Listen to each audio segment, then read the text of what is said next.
Bismillahirrahmanirrahim. Assalamualaikum warahmatullahi wabarakatuh. Yang menjawab salamnya Bu Rosmi, mudah-mudahan kalian menjadi orang yang sukses, bahagia dunia dan akhirat. Amin ya Allah ya Rabbal Alamin. Anak-anak yang Bu Rosmi sayangi dan para subscriber, semoga kita semua selalu ada dalam lindungan Allah Subhanahu wa Ta'ala.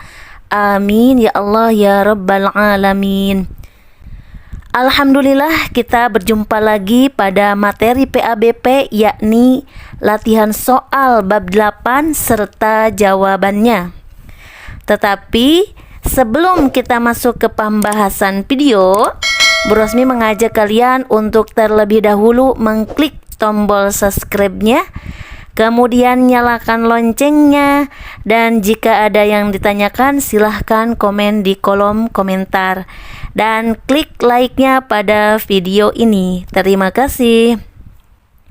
Tugasnya seperti biasa, tulis soal dengan lengkap serta jawabannya, karena ini adalah buat ulangan harian ataupun kisi-kisi buat PTS nanti. Langsung saja masuk ke pembahasan. Pilih jawaban yang benar dengan memberi tanda silang pada huruf A, B, C, atau D. Oke, perhatikan. Nomor 1. Perhatikan pernyataan berikut ini. 1. Selalu berintrospeksi diri. Maksud di sini yaitu introspeksi diri bermanfaat untuk kesehatan mental dan juga kesejahteraan diri. Mengunjingkan orang lain. Nah, di dalam ajaran agama Islam sangat melarang ghibah, yaitu menggunjing. Mudah-mudahan kita semuanya dijauhkan dari sifat penyakit hati. Amin ya Allah ya Rabbal Alamin. 3. Selalu menyebar aib orang lain. Nah, yang selalu menyebar aib orang lain, mereka akan mendapatkan balasan di neraka. Na'udzubillahi min dali. Kemudian yang keempat, merasa dirinya diawasi oleh Allah Subhanahu wa Ta'ala. Nah, itu adalah pengertian dari muraqabah, bahwa ada yang mengawasi kita semua. Yang merupakan cara menghindari perbuatan ghibah adalah A. 1 dan 2, B. 2 dan 3, C. 3 dan 4, D. 1 dan 4. Silahkan jawab. Jawaban yang tepat untuk nomor 1 adalah 3, 2, 1. Ya, yaitu adalah D. Jadi selalu berintrospeksi diri, kemudian merasa dirinya diawasi oleh Allah Subhanahu wa Ta'ala. Kemudian nomor 2, meneliti dan menyeleksi berita serta tidak tergesa-gesa dalam memutuskan sesuatu dinamakan A. Tabayun, B. Su'uzon, C. Husnuzon, D. Hasud. Nah, di sini kita harus tahu dulu tabayun, seperti yang sudah disampaikan kemarin, bahwa untuk tabayun itu teliti dulu berita tersebut, mencari kejelasan, ya. Kemudian B. Su'uzon. Nah, maksud dari su'uzon di sini adalah berprasangka buruk. Itu merupakan salah satu penyakit yang sangat berbahaya. Kemudian C. Husnuzon. Husnuzon itu pemikiran yang positif, sebaliknya dari su'uzon. Yang terakhir adalah D. Hasud. Nah, hasud di sini kita mungkin pernah mendengar yang namanya hasad dan hasud. Nah, apa itu hasad? Yakni sifat dengki, dan hasud juga orang yang merasa berat ketika orang lain mendapatkan nikmat dari Allah. Mudah-mudahan dijauhkan dari penyakit hati itu. Amin. Jadi jawaban yang tepat untuk nomor 2 adalah, ya tentu jawabannya adalah A. Tabayun. Kemudian pertanyaan nomor 3. Ketika mendengar berita dari media sosial yang merugikan kita, sikap kita adalah A. Menerima berita dengan senang hati, ya maksudnya Alasan pentingnya tabayun dalam menerima berita adalah untuk menghindari dari kegiatan yang asal membagikan berita palsu itu ya. Jangan langsung senang dulu. Kemudian B, mencari sumber berita tersebut.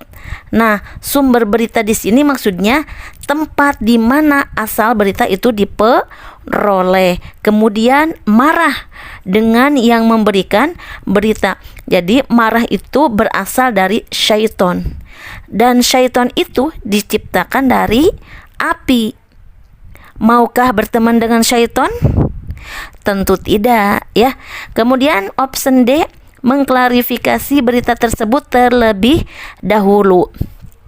Maksudnya masyarakat yang baik haruslah memiliki ataupun memilih terlebih dahulu berita yang kita dapatkan. Jadi jangan asal diterima.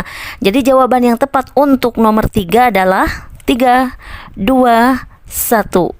Ya, betul, yaitu D, mengklarifikasi berita tersebut terlebih dahulu.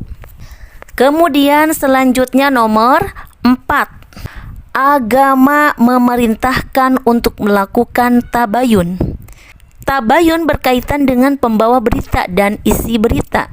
Hal ini dilakukan agar tidak terjadi A, amarah yang sangat besar. Maksud di sini adalah amarah yang sangat besar itu meluapkan emosi, dan amarah boleh saja. Yang perlu diperhatikan adalah emosi tidak boleh dibiarkan hingga meledak. Tidak boleh ya. Kemudian B, penyesalan di kemudian hari. Nah, yang namanya penyesalan karena tidak mampu memanfaatkan waktu yang baik. Nah, itu adalah salah satu yang harus kita hindari ya. Kemudian option C, putus asa terhadap masalah yang dihadapi. Cara mengatasi putus asa yang pertama, syukuri yang kita miliki. Kemudian hindari berpikir rumit dan meramal keadaan. Yang ada harus taqarrub ilallah. Kemudian option D, kebohongan berita yang diterima dan disebar. Jadi jawaban yang tepat untuk nomor 4 adalah, nah itu adalah D, kebohongan berita yang diterima dan disebar. Kemudian pertanyaan nomor 5. Farhan berangkat ke sekolah bersama dengan temannya yang bernama Rizky. Sampai di sekolah, mereka bertemu dengan Fulan yang menceritakan bahwasannya Farhan dan Rizky pulang sekolah nanti ditantang untuk berkelahi dengan Bejo tanpa alasan yang jelas. Sikap Farhan dan Rizky sebaiknya A, tidak percaya begitu saja dan menanyakan informasi yang benar. Nah, di sini maksudnya jika bila mendengar kabar atau berita ataupun info, jangan langsung percaya begitu saja. Teliti dulu agar jelas. Kemudian B, percaya dengan berita tersebut dengan menemuinya setelah pulang sekolah untuk berkelahi. Nah, itu tidak diperkenankan ya. Kemudian C, cuek terhadap berita tersebut karena merasa tidak punya masalah, mungkin saja punya alasan tersendiri. Kemudian yang D, mengajak teman-temannya untuk ke lokasi yang telah ditentukan. Nah, itu juga tidak diperkenankan ya. Tongka bawa sakaba kaba. Jadi jawaban yang tepat untuk nomor 5 adalah 3, 2, 1 ya, yaitu adalah A, tidak percaya begitu saja dan menanyakan informasi yang valid. Kemudian soal nomor 6. Ani mendapatkan pesan dari orang yang tidak dikenal melalui pesan pada salah satu media sosial bahwa salah satu anggota keluarga mengalami musibah. Ia dirawat di rumah sakit. Di akhir pesan tersebut, Ani harus segera mentransfer uang ke nomor rekening salah satu bank. Sikap yang dapat dilakukan Ani adalah A. Mengecek terlebih dahulu anggota keluarga yang terkena musibah. Ya, tidak boleh langsung percaya begitu saja ya terhadap informasi yang belum jelas.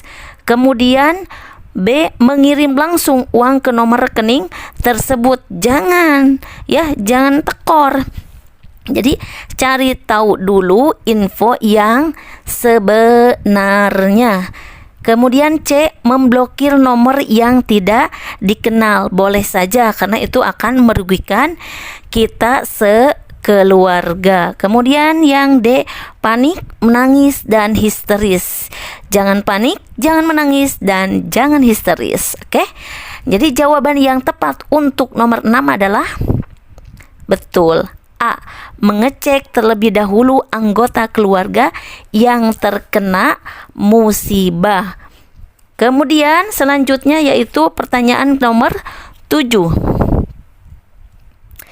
Membicarakan aib yang ada pada diri seseorang dengan maksud untuk merendahkan harga dirinya dinamakan A. Hasud. Nah, hasud itu membenci dan tidak suka keadaan baik orang lain.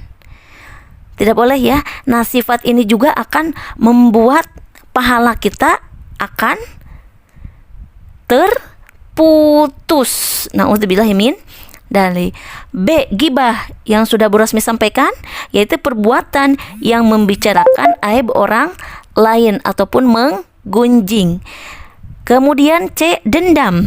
Nah, dendam di sini Allah Subhanahu wa taala sangat membenci orang yang pendendam karena sifat pendendam sangat merugikan orang lain. Kemudian D. Buruk sangka. Nah, di sini anak-anak yang Bu Rosmi sayangi dan Bu Rosmi banggakan bahwa dampak negatif yang dirasakan jika seseorang memiliki perilaku buruk sangka kepada orang lain adalah seseorang akan sulit untuk membangun hubungan baik dengan orang lain. Jadi jawaban yang tepat untuk nomor 7 adalah 3, 2, 1. Betul, yaitu B. Gibah, menggunjing ataupun membicarakan aib orang lain. Selanjutnya nomor 8. Perhatikan pernyataan berikut ini. 1. Andi berkata bahwa rapat akan membahas perjatuhan Roni dan juga dari jabatan kedua kelas. Kemudian 2, ia mengatakan bahwa hari ini tidak ada ulangan harian. 3, Gita sangat terkejut atas berita musibah yang menimpa temannya. 4, Angga berpesan kepada teman-temannya bahwa teman baru di kelasnya suka menipu. Yang merupakan contoh sikap gibah adalah A. 1, 2, B. 2, 3, C. 3, 4, D. 1 dan 4. Jawaban yang tepat untuk nomor 8 adalah yaitu D. 1 dan 4. Termasuk contoh gibah ataupun menggunjing, membicarakan keburukan orang lain, membicarakan kelemahan orang lain. Kemudian nomor 9. Ransi dan Aksa adalah 2 orang yang bersahabat sejak kecil. Suatu ketika Ransi menghadap guru BP untuk konsultasi masalah pelajaran. Pada waktu yang bersamaan, Aksa melihatnya. Ia merasa bahwa sahabatnya melaporkan keburukan sikapnya kepada guru BP. Dalam hal demikian, Aksa terkena sikap A. Buruk sangka. Tadi sudah Bu Rosmi sampaikan ya. Kemudian B. Hasad. Begitu juga sudah Bu Rosmi tadi sampaikan pengertian dari buruk sangka, hasad juga. C. Khianat. Nah, khianat di sini artinya curang, culas, tidak jujur, tidak lurus hati.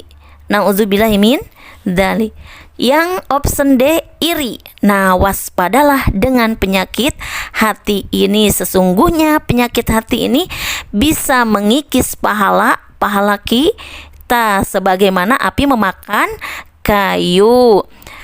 Jadi jawaban yang tepat untuk nomor 9 adalah betul, yaitu A, buruk sangka. Nah, anak-anak yang Borosmi sayangin dan Borosmi banggakan, nomor terakhir yaitu nomor 10. Perumpamaan perilaku gibah seperti memakan daging saudaranya yang sudah mati terdapat dalam surah yang sudah kemarin kita bahas, yaitu A, Quran surat Al-Hujurat surat ke-49 ayat 2, B, Quran surat Al-Hujurat surat ke-49 ayat 12, C, Quran surat Al-Hujurat surat ke-49 ayat 22, D, Quran surat Al-Hujurat surat ke-49 ayat 32. Jadi jawaban yang tepat untuk nomor 10 adalah, dan sudah kita bahas bersama bahwa jawaban yang tepat untuk nomor 10 adalah ya, yaitu B, Quran surat Al-Hujurat surat ke-49 ayat 12.